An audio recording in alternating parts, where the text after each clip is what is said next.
दोस्तों, एक तरफ देश के प्रधानमंत्री दावा कर रहे हैं कि एजुकेशन के बजट में उनकी सरकार ने कीर्तिमान बना दिया है, लेकिन अगर आप जरा आंकड़ों पर ध्यान देंगे तो सच्चाई कुछ ही निकलकर सामने आएगी। 2003 से लेकर 2014 तक पढ़ाई लिखाई पर लगभग 2 लाख करोड़ रुपए खर्च किए जाते थे जब कांग्रेस की सरकार थी। तब कहा गया था कि कुल बजट का 4 से 5% शिक्षा पर लगाया जाएगा, लेकिन वो बात सिर्फ बोलने तक ही सीमित नहीं थी, उस वक्त लगाया भी जाता था।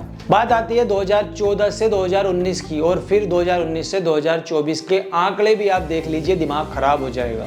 एजुकेशन पर खर्च बढ़ा नहीं बल्कि लगातार घटता चला गया है। आज हालात ये है कि शिक्षा का बजट लगभग 42% कम कर दिया गया है मोदी सरकार के द्वारा। दूसरी तरफ सरकार के प्रचार पर खर्च किए गए हैं वो पैसे भी मैं आपको बता देता हूँ। 2014 से लेकर 2019 में ये बढ़कर लगभग 4300 करोड़ रुपए हो गया था, और 2019 से 2024 आते आते ये आंकड़ा लगभग 4500 करोड़ रुपए पहुंच चुका है।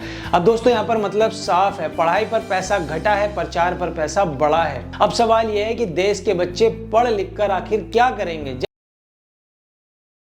बार मंदिर घंटी और दिखावे तक ही सिमट कर रह गई है। मंदिर बनाने की तो मांग हर जगह पर है, लेकिन नई यूनिवर्सिटी, कॉलेज और स्कूल बनाने की मांग कहीं पर भी दिखाई नहीं देती है।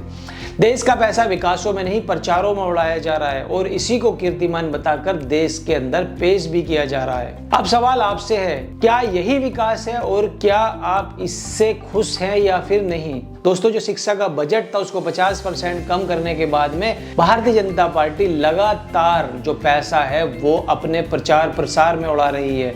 इसीलिए कहा जाता है कि एजुकेशन कितनी इंपॉर्टेंट है, और भारतीय जनता पार्टी चाहती है कि अगर देश का बच्चा पढ़ेगा तो सवाल करेगा, और पढ़ेगा नहीं, हिंदू मुस्लिम की राजनीति में उलझा रहेगा तो सवाल आखिर करेगा ही कहां से।